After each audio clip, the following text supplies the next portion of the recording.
I'll Be Here. Written by Haiju. Narrated by Wooten. Maddie stared at the ghost huddled on the bathroom sink. She stood at the threshold of the bathroom, empty glass in hand. It was well past 3 a.m. Phantom had curled up in the smallest ball possible, forearms pressed against the sides of his head, fingers tangled in messy white hair. The top half of his jumpsuit hung loose around his waist, exposing pale, faintly glowing shoulders. A pair of white gloves lay crumpled on the floor. The ghost boy was crying. Not just a little, but real hard sobs that made his shoulders shake with each heaving breath. Almost silent, only now and then a whimper escaping through tightly clenched teeth. He hadn't noticed her yet. Maddie hovered in the doorway, weighing her options. She was in her pajamas with no weaponry to speak of. She could run back to her room and retrieve the ecto-gun from under her pillow, but the sound of it powering up could rouse her husband from a dead sleep. Jack would want to know what she was doing, and Maddie wasn't sure she wanted to bring him into this just yet. They weren't exactly on good terms with this ghost. It had been 6 months since the Pariah Dark incident. The teenage ghost had taken their exoskeleton and flown off outside the shield. That's all they knew.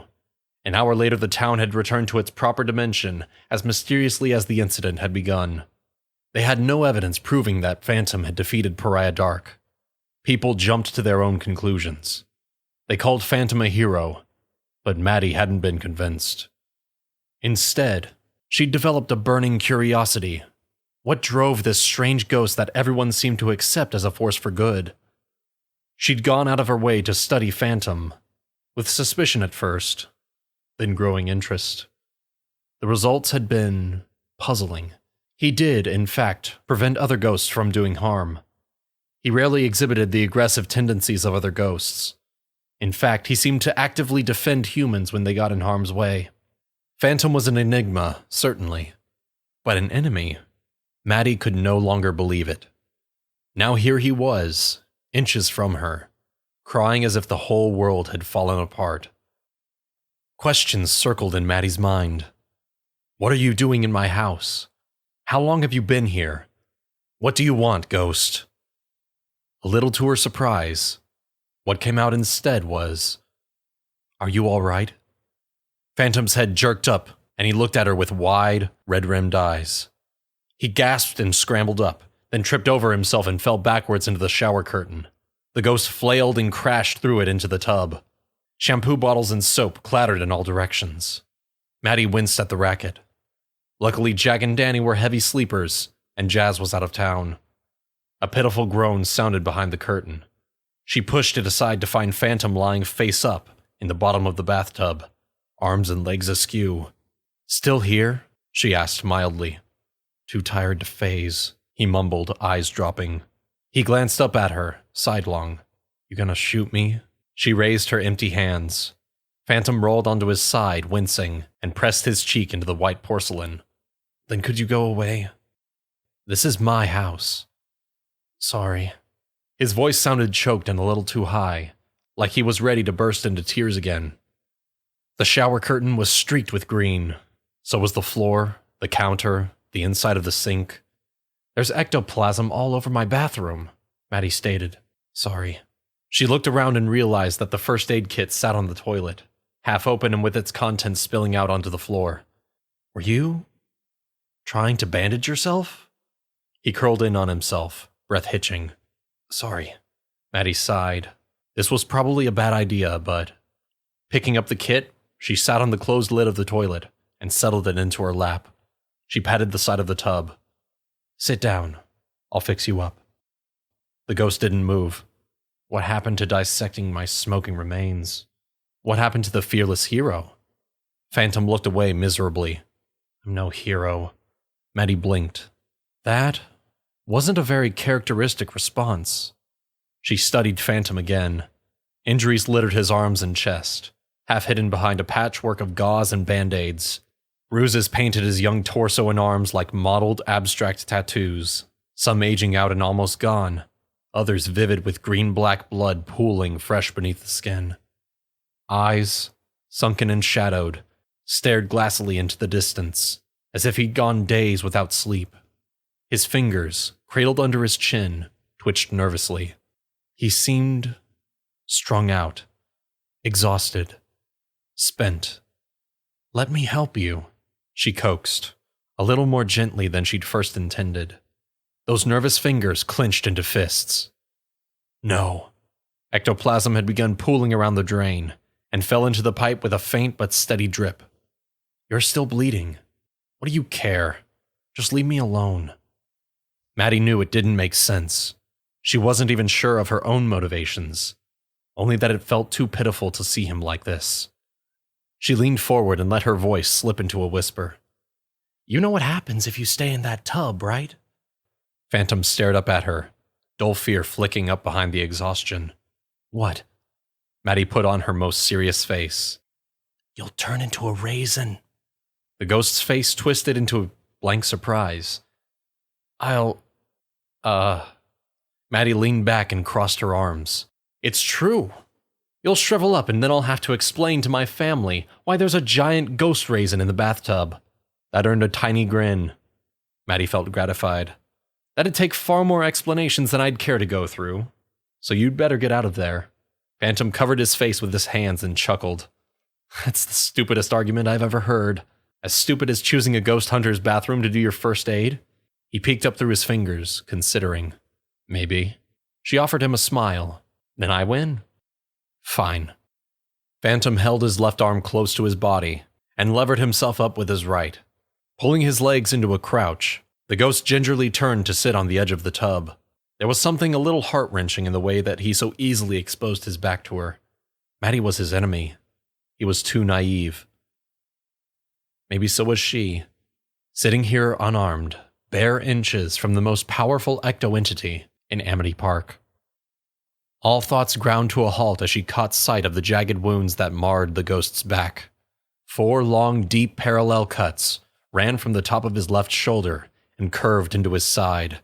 They started deep, dark green flesh gleaming through a brighter coating of ectoplasmic blood, tapering into ribbon-thin cuts. Maddie folded a square of gauze in half and dabbed at the wounds. Phantom hissed and stiffened, but to his credit, didn't jerk away. "What did this?" she asked as she worked. A muddy reddish liquid mingled with the green that oozed down his back. She wondered darkly if ghosts could get infections. A friend of mine. She wiped away more ectoplasm, exposing bruises on the skin beneath, blossoming out from the cuts, as if from a vicious impact. Some friend. Maddie saw Phantom's neck stiffen. His voice turned angry, defensive. "It wasn't his fault. Walker was controlling him. Not just a shock collar either. This time they did some kind of brainwashing." Maddie took a roll of gauze and leaned forward to wind it around Phantom's chest, looping it over his shoulder and covering the wounds inch by inch, binding it firmly as she dared. She wanted to make sure it lasted at least a day. The ghost boy's shoulders drooped. Wolf wasn't even in there anymore. His eyes were all empty, you know? To her, all ghosts' eyes looked empty. She hummed noncommittally, but Phantom didn't seem to notice. "I tried to just wound him or knock him out, but whatever they did to him, he just kept getting up." A shudder ran down the ghost's frame. No matter what I did, he just... But you beat him." Maddie had seen him tangling with the ghosts before. He seemed to enjoy it, throwing out clever remarks and grinning at the news helicopters after he'd sucked up his opponent in the stolen thermos. "Yeah." Phantom stared down at the hands that sat limp in his lap. His voice dropped to a hoarse whisper. "I tore him apart." Maddie paused, chilled by the finality of those words. She glanced at those hands over his shoulder. The ghost's hands seemed so deceptively ordinary. His skin, though pale and faintly glowing, it could have been human, but the tendons and muscles that knotted under the skin were like cords of steel. This close, the ghost's aura buzzed like an exposed power line. Glancing over his shoulder, Maddie saw dark green embedded under his chipped, broken nails. "What a monster, right?" Phantom said, voice dull. "A monster killing another monster." Maddie thought automatically, but said nothing. A strange monster, though. One that seemed completely invested in defending humans from his own kind. who seemed to prefer fighting the same enemies over and over to destroying them, who, day after day, gathered scrapes and bruises to prevent strangers from suffering. Maddie shrugged, though he couldn't see it. A ghost hunter couldn't answer such a question. What could you have done? Hide? Tie him up or something?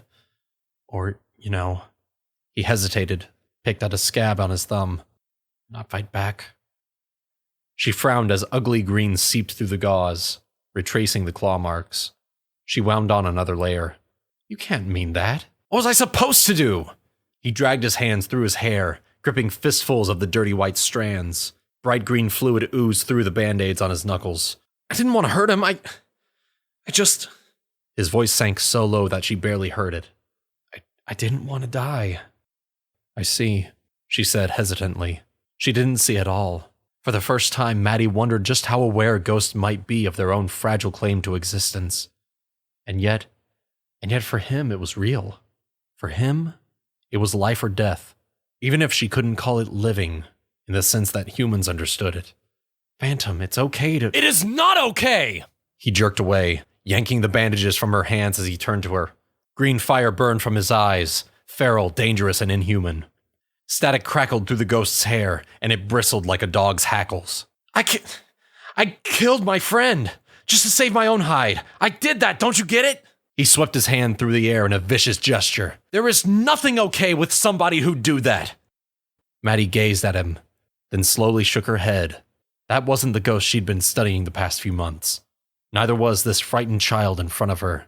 Phantom, it's okay, she said again softly. The ghost stumbled back into the wall and sank to the floor, covering his head with his arms. I didn't want to.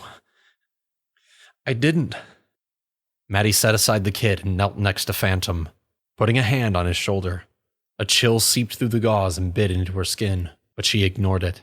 She reached under Phantom's chin and tipped it up, so that his eyes, red-rimmed and wet, met her own steady gaze.